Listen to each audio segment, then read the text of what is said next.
En esta mañana vamos a tratar una pregunta que en dos partes, una pregunta que hizo a sus discípulos. Y para ello vamos a leer el texto que encontramos en el Evangelio de Lucas, capítulo 9, leeremos versículos del 18 al 23. Lucas, capítulo 9, empezaremos leyendo versículo 18 hasta el 23, que dice así: Aconteció que mientras Jesús oraba aparte, estaban con él los discípulos, y les preguntó diciendo: ¿Quién dice la gente que soy yo? Ellos respondieron: unos Juan el Bautista, otros Elías, y otros que algún profeta de los antiguos ha resucitado. Él les dijo: ¿Y vosotros? ¿Quién decís que soy? Entonces respondiendo Pedro dijo: el Cristo de Dios. Pero él les mandó que a nadie dijesen esto, encargándoselo rigurosamente, y diciendo: es necesario que el Hijo del Hombre padezca muchas cosas y sea desechado por los ancianos, por los principales sacerdotes y por los escribas, y que sea muerto y resucite al tercer día. Y decía a todos: si alguno quiere venir en pos de mí, niéguese a sí mismo, tome su cruz cada día y sígame. Nos encontramos en un momento álgido en el ministerio de Jesús, un ministerio que se va esparciendo, enseñando acerca, concretamente, del reino de Dios.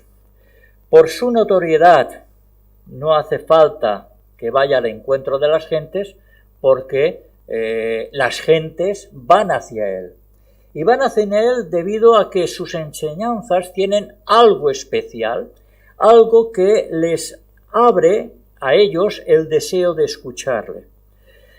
Nadie antes ha hablado como él, nadie antes ha enseñado como él. Ya podían haber escuchado a los fariseos y a los escribas con toda su retórica y palabrería, que no eran comparables a lo que estaban escuchando en boca de Jesús, porque Jesús lo que les enseñaba quedaba corroborado por sus actos y hechos, a diferencia evidentemente de los fariseos y escribas. Tanto es así que vemos a una multitud durante largo rato oyendo palabras que les están enriqueciendo y palabras que salían del propio Maestro. Y es en ese mismo lugar, en ese mismo estadio, donde observamos a los discípulos queriendo despachar a la gente porque el día ya reclinaba. Y encontramos a esos discípulos diciéndole a Jesús: Señor, que se vayan ya, que se vayan a las aldeas, que se vayan a las ciudades, a los pueblos, para que puedan descansar y así alimentarse. Pero el Señor les prueba. Y en el versículo 13, cuando los discípulos están dirigiendo a Jesús en estos términos, el Señor les dice: dadle vosotros de comer. Y ante la clara incomprensión por parte de los discípulos, observamos cómo Jesús obra el milagro de alimentar a toda esa multitud con tan solo 5 panes y 2 peces. Si leemos este texto en los evangelios de Mateo y de Marcos, allí nos daremos cuenta que los acontecimientos vividos en esos días han hecho que las jornadas hayan sido largas, de manera que producen un cansancio. De manera que Jesús coge a sus discípulos, se retira a los alrededores de Cesarea de Filipo, nombre por el cual estaba puesto por Filipo, tetrarca de Iturea y de Traconite, como otras regiones. Es así que, estando Jesús ya a solas con sus discípulos, ve el momento para hacerles una pregunta. Y es la que encontramos en el versículo 18. ¿Quién dice la gente ¿qué soy yo? Ahora que estamos tranquilos, ahora que estamos sosegados, que nos encontramos solos, ¿quién dice la gente que soy yo? Y observamos que en esa situación, como si se tratase pues de un pequeño retiro, tras año y medio aproximadamente de una intensa actividad ministerial y ya habiendo transcurrido un periodo ya sustancial, Jesús ante sus discípulos les plantea esta pregunta, una pregunta que va a tener diferentes respuestas obviamente, porque van a responderle a Jesús conforme y de acuerdo a lo que han estado oyendo durante todo ese tiempo. No se trata, pues, de una pregunta retórica, hecha simplemente para conversar, sino que es una pregunta, una cuestión que va a servir de preámbulo para dar pie a lo que realmente pretende Jesús, y es saber el parecer íntimo de sus discípulos hacia su persona. Bien, ¿quién dice la gente que soy yo? Y ellos en el versículo 19, como hemos leído, responden unos Juan el Bautista, otros Elías y otros que algún profeta de los antiguos que ha resucitado. Y es interesante notar que esta cuestión que les plantea Jesús no es sobre sus enseñanzas, que tendría su lógica, no es sobre sus milagros, que seguiría teniendo su lógica, sino que la transmite y la dirige sobre su propia persona. Así que es una pregunta que se centra en opiniones que tienen las gentes de él. Y estas cuestiones, si las analizamos, son peculiares. Es curioso observar cuán dispares pueden ser los criterios de las personas. Esto es así. Ante un mismo asunto encontramos diferentes respuestas. Como dijo Campoamor, en este mundo traidor nada es verdad ni mentira, todo es según el color con el cristal con que se mira. En otras palabras, las personas vemos lo que queremos ver. Ahora bien, fijémonos en las respuestas que dan los discípulos. Primera, Juan el Bautista. Hay gente que según ellos han oído o han podido escuchar, piensan que Jesús es Juan el Bautista, porque después de la muerte de Juan el Bautista en manos de Herodes, como sabemos, se esparció la idea, además una idea coincidiendo con esa fama que iba adquiriendo Jesús. Y esa idea era que se trataba que Juan el Bautista había resucitado. Y posiblemente uno de los factores que hizo que se corriera precisamente esa idea fuera el de gran aprecio que la gente tenía de Juan el Bautista. La segunda respuesta sobre Elías. Algunos creen y opinan pues que se trata de Elías. Elías, aquel profeta que vivió bajo el reinado del rey Acab, octavo rey de Israel, que hizo lo malo ante Dios. Es más, nos dice la palabra que fue el peor de todos los reyes. Primero de Reyes, capítulo 16, encontramos la historia.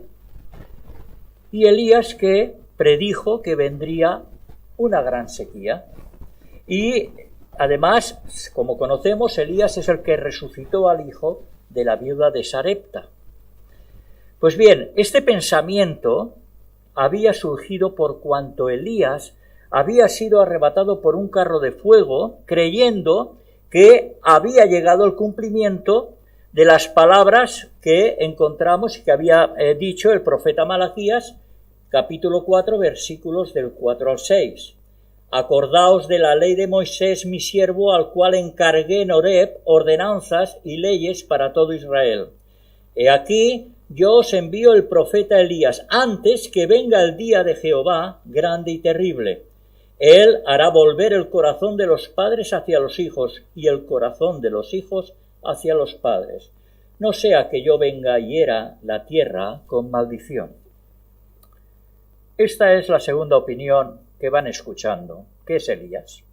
Pero hay una tercera, y esta tercera enmarca a Jesús como alguno de los antiguos profetas. Quienes tenían pues este pensamiento eran personas que evidenciaban tener una cierta cautela, no se querían mojar, querían guardar la ropa, nadar y guardar la ropa. Eran personas que a pesar de todo ese pensamiento, de toda esa actitud, deseaban intervenir en las conjeturas que se hablaban en los corrillos acerca de Jesús, pero su opinión se la guardaban para sí mismos. Y todo esto, si hiciéramos la pregunta hoy día, lógicamente obtendríamos, al igual que en aquel entonces, diferentes respuestas. Unos dirían que Jesús fue un filósofo adelantado a su tiempo. En menor medida, a lo mejor otros dirían, este es un farsante total. No, Jesús fue un marxista, está claro. O tal vez un loco. Otros opinarían que fue un líder frustrado. Y así, correlativamente, iríamos percibiendo y oyendo respuestas a la pregunta de ¿quién dice la gente que soy yo? Y al igual que las respuestas que los discípulos dieron a Jesús, estas, las de hoy día, también serían juicios que forman parte simplemente del pensamiento humano y que cada uno piensa que tiene la verdad acerca de Jesús. Y lo que prevalece, desgraciadamente, en el ser humano es su propia opinión. Lo que yo pienso es lo que vale. Y esto es el resultado ¿de qué? De la altivez y de la soberbia. Ante esta reacción, el apóstol Pablo aconseja a los hermanos de Roma lo siguiente. Capítulo 12, versículo 16 a los romanos. No seáis sabios en vuestra propia opinión. Y aquí el apóstol, esta exhortación, la está diciendo en el contexto de que los creyentes deben de tener un mismo sentir. Es cierto que pueden haber diferentes pareceres, y eso es enriquecedor. Pero eso es una cosa, y otra muy distinta es el querer que permanezcan mis opiniones personales hacia los demás. Y en lo que hay que trabajar es precisamente en alinearlas con el propio pensamiento del Señor. Ese pensamiento revelado en su palabra. Y en este sentido es lo que el mismo apóstol Pablo está exponiendo cuando se dirige a los hermanos de la iglesia de Filipo, en Filipenses capítulo 2, versículo 5. Haya pues este mismo sentir que hubo también en Cristo Jesús. En este contexto es las palabras del apóstol Pablo. Pero ¿quién dice la gente que soy yo? Y conociendo al Señor no nos sorprende en absoluto que hiciera esta interrogante. Porque siempre sus palabras, sus formas encierran un propósito. Y este propósito debía de pasar por una segunda pregunta bien distinta, porque ya no era genérica, sino era de tipo personal. Versículo 20. Él les dijo, ¿y vosotros? ¿Quién decís que soy? Entonces, respondiendo Pedro, dijo, el Cristo de Dios. Esta pregunta no admite una respuesta neutral. Ahora Jesús está demandando a sus discípulos que respondan lo que ellos creen realmente de Él. Ya no se trata de una opinión de otros, fáciles de contestar. No se trata de lo que han oído. Ahora son ellos mismos los que tienen que enfrentarse a la pregunta directa de Jesús. ¿Por qué? Porque dependiendo de la respuesta, de cuál sea esa, así van a ser las implicaciones que pueda conllevar. Seguramente los discípulos camino a Cesarea de Filipo han estado pues conversando entre ellos en cuanto pues a los acontecimientos recientes que han vivido con Jesús, o tal vez se han hecho preguntas como ¿y a quién seguimos? ¿A quién seguimos? ¿Quién es en realidad Jesús? Que tiene estas palabras, que la gente le sigue y qué milagros realiza. Sin embargo, conforme han ido viviendo la manera de actuar de Jesús, de manera que han ido viviendo las enseñanzas de Jesús en sus propias carnes, encontramos una verdad que les lleva a la unanimidad. Y es la respuesta que Pedro, por su boca, pero con el pensamiento unánime del resto de discípulos, es la que le hace a Jesús: el Cristo de Dios. Tú eres el Cristo de Dios. O como leemos en el Evangelio de Mateo, tú eres el Cristo, el Hijo del Dios viviente. Y a esto se le llama una confesión de fe, donde Pedro ha confesado delante de Jesús su divinidad, su procedencia. Y no solamente eso, sino que en su confesión declara abiertamente y afirmativamente que Jesús es el Mesías, ese Mesías esperado. Pero la respuesta de Pedro en el término de Cristo es la forma, encontramos que es la forma griega del término hebreo Mashiach, que significa, o que encontramos en el Antiguo Testamento y que a su vez es derivada de la palabra Mashiach, que significa el ungido. Por tanto, Pedro lo que le está diciendo a Jesús es: tú eres el ungido, tú eres el Mesías. Así que Pedro, junto con el resto de discípulos, reconocen que Jesús proviene de Dios. Pero sin embargo, si bien los discípulos estaban en lo cierto en cuanto a que Jesús era el Mesías, no es menos cierto que la comprensión de ellos no era completa. No era nada completa. De ahí que Jesús, por un lado, les solicite que no lo digan a nadie. Versículo 21. Pero él, Jesús, les mandó que a nadie dijesen esto, encargándoselo rigurosamente. Y claro, cuando llegamos aquí, debemos de preguntarnos: ¿y por qué? ¿Y por qué? Si lo mejor hubiera sido pues que lo fueran anunciando abiertamente. ¿Por qué no? ¿Por qué les indica esto Jesús? Y hay dos motivos. Uno, porque la falta de la completa comprensión podía generar un obstáculo al ministerio, ya que los judíos tenían el concepto de que el Mesías iba a venir como un libertador de esa esclavitud, de ese yugo que estaban sufriendo por parte de los romanos, y esto no se concebía de otra manera. Y el segundo motivo es porque debían de saber la necesidad del sufrimiento de Jesús, para que la obra de Jesús fuera completada, fuera completa, y el propósito de su venida cumplido.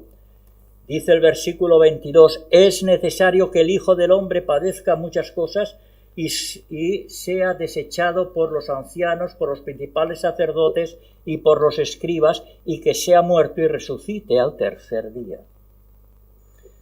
Así que sus discípulos deben comprender algo que inicialmente les está velado, pero que más adelante van a entender. Y no era otra cosa que los padecimientos por los cuales debía de pasar el Señor, para que esa obra fuese completa. Sufrir la humillación, sufrir el desprecio, llegar hasta la cruz para morir y para más tarde vencerla a la muerte por medio de la resurrección. Así pues, la obra salvífica de Dios tiene que realizarse totalmente, y Jesús aprovecha esta ocasión para instruirles en ello. La gracia, estaba siendo anunciada a aquellos que tal vez en esos momentos se sentían extrañados por la pregunta. ¿Quién dice la gente que soy yo? Vale. Pero a nosotros que hemos seguido durante tiempo en su ministerio, siguiéndole a él, viendo sus enseñanzas, sus milagros y tal, ahora, ¿a qué viene esto? ¿Qué implicaciones conllevaba la pregunta? Versículos 23 y 24. Si alguno quiere venir en pos de mí, niéguese a sí mismo, tome su cruz cada día y sígame. Porque todo el que quiera salvar su vida la perderá, y todo el que quiera perder su vida por causa de mí, éste la salvará. En estos dos versículos nos adentramos en el discipulado, en lo que es el discipulado. Una vez más, Jesús toma la iniciativa y les explica lo que representa la declaración que momentos antes han dicho de él. Y lo hace con tres principios.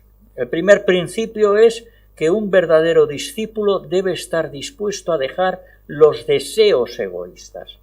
Niéguese a sí mismo. Versículo 23. Es muy fácil expresar palabras gratuitas. Es muy fácil. Y además sin tener intención de llevarlas a cabo. Negarse a sí mismo significa abandonar el ego, el yo. Es dejar nuestras pasiones e intereses a un lado. Es abandonar todo aquello que nos aparta de la complicidad con el Señor. Negarse a sí mismo es además abnegación. Estar dispuestos a renuncias. Porque solo en la medida en que nos neguemos a nosotros mismos vamos a estar sometidos al Señor. Y el apóstol Pablo esta cuestión la experimentó en sí mismo, de manera que dejó que fuera el Señor quien gobernara su vida. Y esto él lo afirma en diversas ocasiones. Hemos oído expresiones a veces como por ti haría lo que fuese, ¿verdad? Pero hay cuando llega el momento.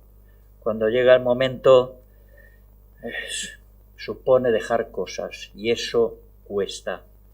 Cuesta porque estamos apegados y entonces la cosa cambia y ya no nos gusta tanto. Ya lo decimos a lo mejor con la boca pequeña.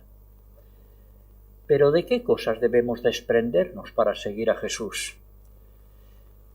En otras palabras, ¿qué cosas debo dejar atrás?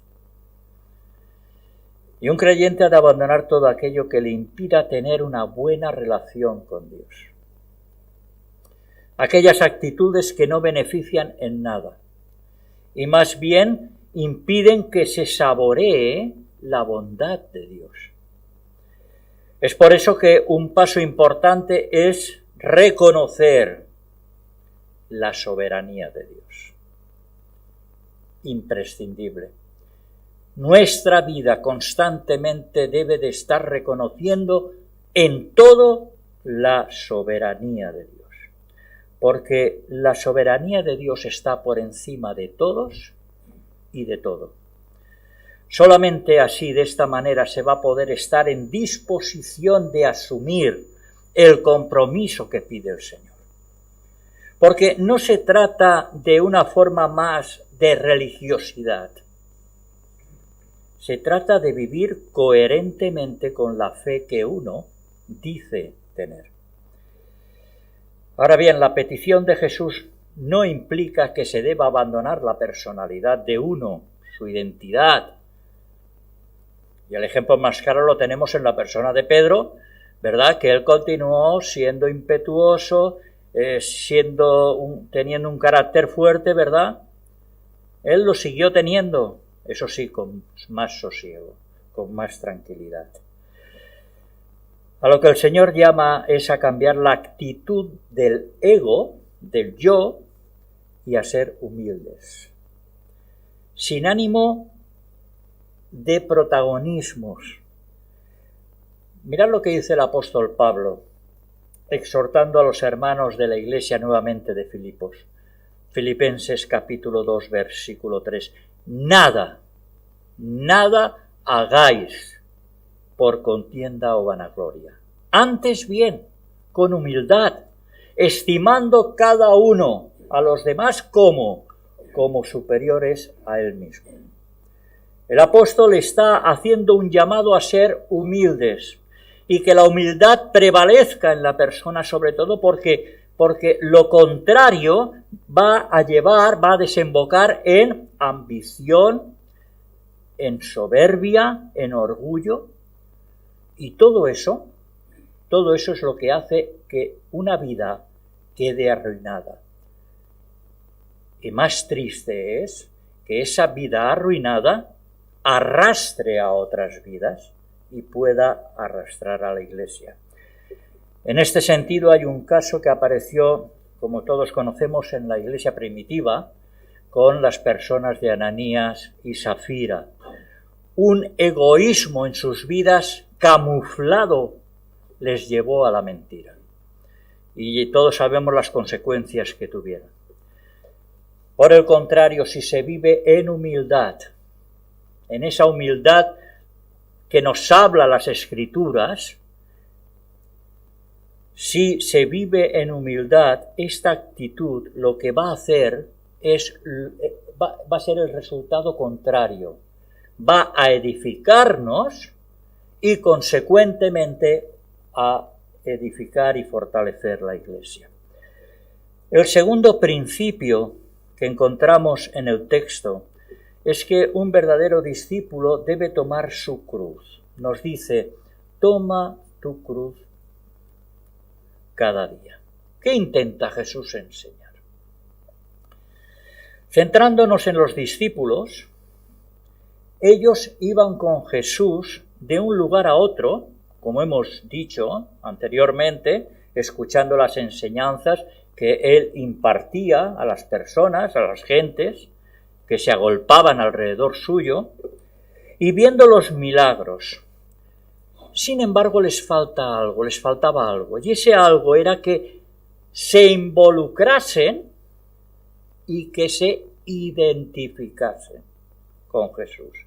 Se involucrasen y se identificasen con Jesús. Como bien puntualiza más tarde el apóstol Pablo, cuando, dirigiéndose a los Gálatas, en el capítulo 2, un texto muy conocido, versículo 20, dice, con Cristo estoy juntamente crucificado. Ya no vivo yo, mas vive Cristo en mí. Y lo que ahora vivo en la carne, lo vivo en la fe del Hijo de Dios, el cual me amó y se entregó a sí mismo por mí. Esto en la práctica significa que ha sido vencido el ego, el yo, y su lugar lo ha ocupado el propio Señor. De manera que se es uno con Él. Se es uno con Él. Esto es lo que se conoce como vivir a Cristo. Y esta identificación los discípulos no la aprendieron hasta más tarde, cuando los hechos y la iluminación del Espíritu Santo abrió sus mentes. Hechos de los Apóstoles. El tomar la cruz, entre otras cosas, significa asumir las consecuencias del discipulado. Pero no por mí, no para mí, sino por amor a Cristo. Es por eso que el Señor pide una entrega, pero una entrega sin reservas, una entrega sin condiciones. Se lo pidió a sus discípulos y lo sigue pidiendo a sus hijos a lo largo de todos los tiempos. Entrega sin condiciones. Y en ocasiones llevar la cruz puede representar esfuerzo, que lo es, y tanto que lo es. Pero en esos momentos hay que saber, hay que tener presente que Dios está sosteniendo, animando y bendiciendo. Ahora, las Escrituras no nos dice que es flor de un día, que no es algo fácil, no, que no es un camino de rosas. La palabra de Dios nos está diciendo que esta entrega debe de ser constante. No nos dice el Señor que tome su cruz y ya está. Está diciendo, y añade algo muy importante, toma su cruz cada día, no hoy, no mañana, no cuando me apetece, no cuando me acuerdo, no cuando tengo un cierto interés. Constancia es lo que pide Jesús. Es incluso en los momentos en que se afrontan conflictos, se afrontan pruebas, circunstancias adversas, cada día. Y es que el llevar la cruz, debemos de saber que es una lucha de fe a la que el creyente está llamado. La pregunta es, ¿se está dispuesto a llevar cada uno la cruz cada día? Hay dos opciones: identificarse con Cristo o seguir creyendo que ya se está bien como se está, que es la más fácil. El Señor no nos llama a ser estatuas, no nos llama a nada de eso. Al contrario, nos llama a colaborar en el anuncio del reino de Dios. Y esto implica responsabilidad, actitud y acción. Responsabilidad, actitud y acción. Implica, en definitiva, ser discípulo de Él. Y por último, el tercer principio es que un verdadero discípulo debe seguir a Jesús. Dice, versículo 3 al final, y sígame. Si observamos la frase completa, vamos a leerla, si alguno quiere venir en pos de mí, si alguno quiere, niéguese a sí mismo, tome su cruz cada día y sígame, si alguno quiere. Jesús no impone nada. No impone nada. Pero si se ha decidido hacerlo, se debe completar la vida cristiana con seguirle. No es fácil negarse a sí mismo. Tampoco es fácil tomar la cruz, pero seguir al Señor presupone obediencia y estar dispuesto a cumplir su voluntad. Por consiguiente, lo que Cristo está solicitando es un compromiso de fidelidad. Un compromiso de fidelidad. Y este compromiso va muy ligado a la fe, porque hay que ser consecuentes con la fe. Ahora bien, para seguir a Jesús no se puede llevar todo un equipaje de cargas, de prejuicios. Hay que aligerar el peso. Y cuando el Señor les habla a sus discípulos de estos principios, fijaos que no les dice, seguirme todos. No dice eso. Está diciendo, y sígueme tú. Sígueme. Es personal. Nos lo está diciendo individualmente, porque cada uno es responsable de sus actos. Acordémonos del joven rico. ¿Qué le sucedió al joven rico? Lo tenía todo, pero le faltaba algo. Señor, ¿y qué haré para obtener la vida eterna? Porque lo demás ya lo tengo todo. Y la respuesta de Jesús no fue en la dirección que pretendía aquel joven rico. Dijo, una cosa te falta. Bueno, tengo todo, me falta algo, pues a lo mejor lo puedo conseguir. Y así sí que completo ese todo. Pero la cosa que le faltaba era que diera todo lo que tenía. Y sígueme. ¿Qué ocurrió? ¿Cuál fue el proceder de aquel joven rico? ¿Cuál fue su respuesta? Nos dice la Escritura que se entristeció mucho porque era rico. Es decir, era un hombre cuyo apego lo tenía a las riquezas temporales, algo que le impidió seguir al Maestro y que tuviera verdaderamente sentido su vida. En otro sentido, tal vez podemos pensar, bueno, es que soy joven, tengo tanto tiempo por delante. Ahora lo que toca es disfrutar de la vida, todo lo que se pueda. Error, tremendo error. Pero por otro lado es posible que el Señor pida que se abandone una vida placentera, cómoda. Esto es más difícil. ¿Se está preparado y dispuesto si eso ocurre?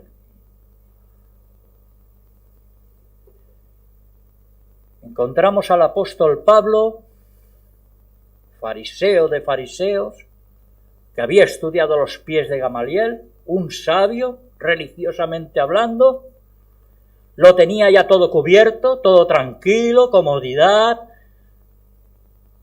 y de la noche a la mañana, perseguido, queriéndole matar, ¿se está preparado y dispuesto si esto ocurre?